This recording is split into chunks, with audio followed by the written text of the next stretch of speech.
আসসালামু আলাইকুম বন্ধুরা, আশা করি সবাই সুস্থ আছেন। বন্ধুরা, স্ক্রিনে বর্তমানে আপনারা কুয়েতের যে বুবিয়ান দ্বীপ রয়েছে তার দৃশ্য দেখছেন। এটি দেশটির উত্তর পূর্ব কোণে পারস্য উপসাগরে অবস্থিত এবং এটি কুয়েতের বৃহত্তম দ্বীপ। কৌশলগত এবং পরিবেশগত কারণে এই দ্বীপটি অত্যন্ত গুরুত্বপূর্ণ।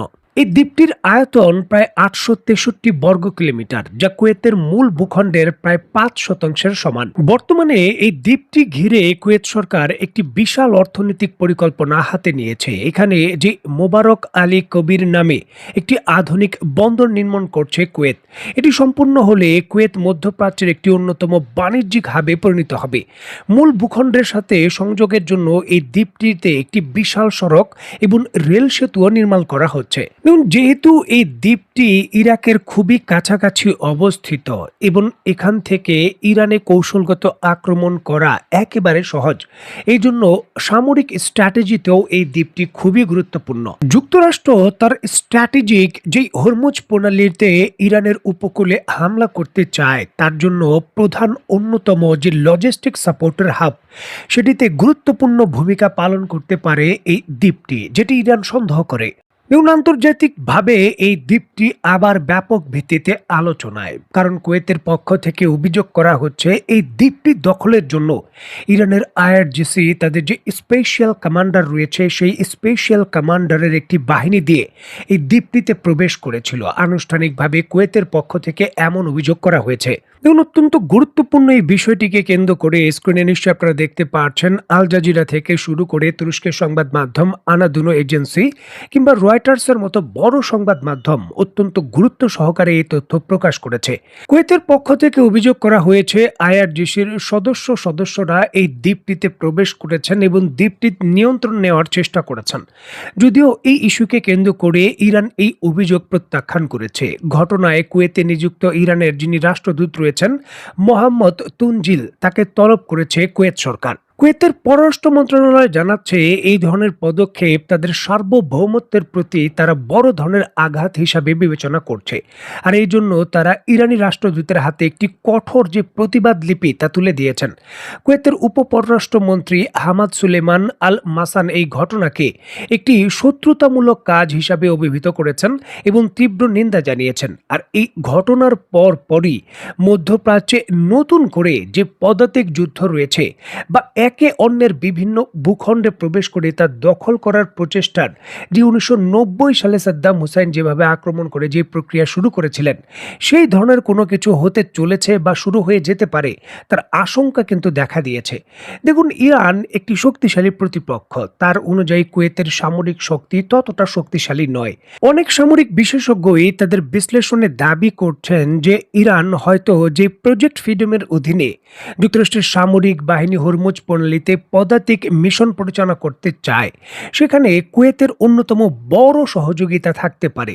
আর এই আশঙ্কাই ইরানের পক্ষ থেকে এই ধরনের পদক্ষেপের মাধ্যমে এই শক্তিশালী বার্তা কুয়েতকে দেওয়া হলো।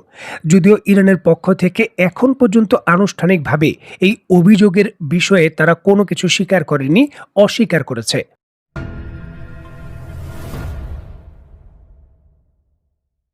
দেখুন, ওমান ব্যতীত উপসাগরীয় বাকি যে 5টি দেশ রয়েছে, ইরানের বিরুদ্ধে যে কোনো যুদ্ধ শুরু হওয়ার একেবারে প্রথম থেকেই তারা শক্তিশালীভাবেই ইরানকে বার্তা দিচ্ছিল যুক্তরাষ্ট্রকে তারা কোনো ধরনের সামরিক হামলায় সহযোগিতা করবে না, এমনকি তাদের আকাশ সীমাগুলোও তারা ব্যবহার করতে দেবে না। বাস্তবতা হলো যে এই 5টি দেশের আকাশ সীমাই ইরানের বিরুদ্ধে ব্যবহার হয়েছে, এমন অভিযোগ অনেকটাই আন্তর্জাতিক সংবাদ মাধ্যমের যে সূত্র রয়েছে তা দিয়ে প্রমাণিত। আর এইবার কিন্তু সংযুক্ত আরব আমিরাতের পর সৌদি আরবের বিরুদ্ধে সরাসরি অভিযোগ উঠেছে ইরানের বিরুদ্ধে সরাসরি যুক্তরাষ্ট্রের সঙ্গে সামরিক মিশনে তাদের বিমান বাহিনী অংশগ্রহণ করেছে। দেখুন, হাওয়ার উপর খবর নয়, একেবারে পাকা খবর। স্ক্রিনে নিশ্চয়ই আপনারা দেখতে পাচ্ছেন, রয়টার্সের পক্ষ থেকে স্পেশাল ভাবে এই বিষয়ে প্রতিবেদন প্রকাশ করা হয়েছে। এছাড়াও দ্য টাইমস অফ ইসরায়েল সহ আরো কয়েকটি বড় বড় সংবাদ মাধ্যম এই খবরের দাবি করে খবর প্রকাশ করেছে। আন্তর্জাতিক সংবাদ মাধ্যমগুলো যেমনটা বলছে, গত মার্চের দিকে যুক্তরাষ্ট্র এবং ইসরায়েলি বাহিনীর সঙ্গে যৌথভাবে অংশগ্রহণ করে সৌদি আরবের বিমান বাহিনী ইরানের কয়েকটি গুরুত্বপূর্ণ স্থাপনায় আক্রমণ চালায়। 25শে মার্চ থেকে 30শে মার্চের মধ্যে এই হামলাগুলো পরিচালনা করা হয়। তবে কোন কোন স্থানে হামলাগুলো চালানো হয়েছে সেই বিষয়ে রয়টার্স এবং অন্যান্য সংবাদ মাধ্যম কোনো তথ্য দেয়নি। তবে আন্তর্জাতিক রিপোর্ট অনুসারে এই সময়ে ইরানের যে তেল ক্ষেত্রগুলো রয়েছে সেই তেল ক্ষেত্রগুলোকে টার্গেট বানানো হয়েছিল। সেখানে সংযুক্ত আরব আমিরাতের প্রথম দিকেই যুক্ত হওয়ার অভিযোগ এর পূর্বেই করেছিল ওয়াল স্ট্রিট জার্নাল। আর এখন নতুন করে রয়টার্স সৌদি আরবের মতো দেশের এই দুইটি দেশের সঙ্গে গোপনে যৌথভাবে অংশগ্রহণ করে ইরানের বিরুদ্ধে হামলার এই অভিযোগ দায়ের করল। দেখুন, এটি চিহ্নিত করা অত্যন্ত কঠিন বিষয়, কারণ সংযুক্ত আরব আমিরাত বলেন কিংবা সৌদি আরব, এই সকল দেশগুলোই যুক্তরাষ্ট্রের তৈরিকৃত অস্ত্র এবং যুদ্ধবিমান ব্যবহার করে। F-16 যুদ্ধবিমান থেকে শুরু করে F-15 স্ট্রাইক ঈগল বা যে ড্রোনগুলো রয়েছে, যে ড্রোন দিয়ে হামলা করা যায় বিভিন্ন ধরনের সামরিক মিসাইলের মাধ্যমে, সেই ড্রোনগুলোও কিন্তু যুক্তরাষ্ট্রের তৈরি। সুতরাং যুদ্ধক্ষেত্রে যখন হামলায় একত্রে যুক্তরাষ্ট্রের অনেকগুলো যুদ্ধবিমানের সঙ্গে 5 থেকে 2টি বা 4টি যুদ্ধবিমান প্রবেশ করে অন্য দেশের, সেগুলোকে আলাদাভাবে শনাক্ত করা খুবই কঠিন। সুতরাং এখানে ধীরে ধীরে যত সময় যাবে ততই কিন্তু বিভিন্ন মধ্যপ্রাচ্যের দেশের সরাসরি ইরানের বিরুদ্ধে সামরিক হামলায় অংশগ্রহণের যে প্রমাণ, সেগুলো হয়তো আস্তে আস্তে সামনে আসবে। যে খবরগুলো প্রথম দিকে হয়তো ইরান প্রকাশ করেনি, ইরানের গোয়েন্দা সংস্থা জানতো, আর এই জন্যই হয়তো উপসাগরীয় দেশগুলোর বিরুদ্ধে তারা এই শক্তিশালী প্রতিক্রিয়া ওই সময় নিয়েছিল।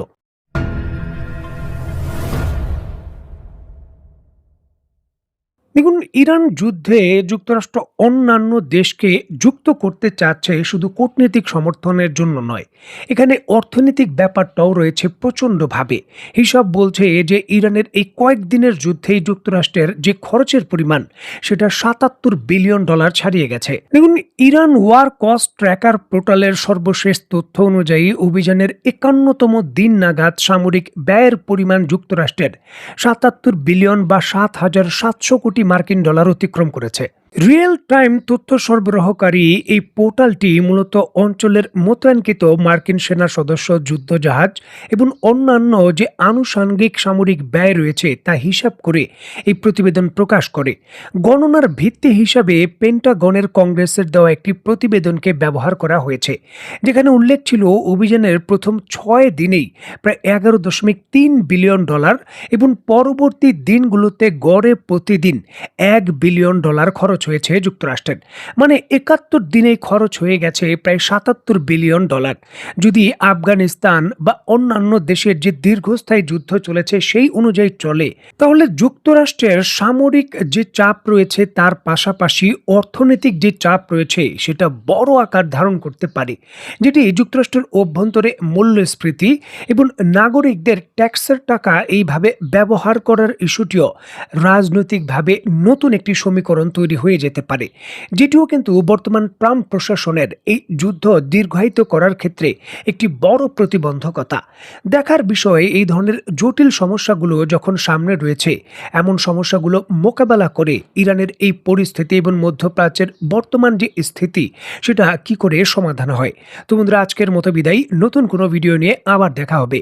সেই পর্যন্ত সবাই ভালো থাকবেন, সুস্থ থাকবেন এবং বাংলাদেশকে ভালোবাসবেন। আল্লাহ হাফেজ।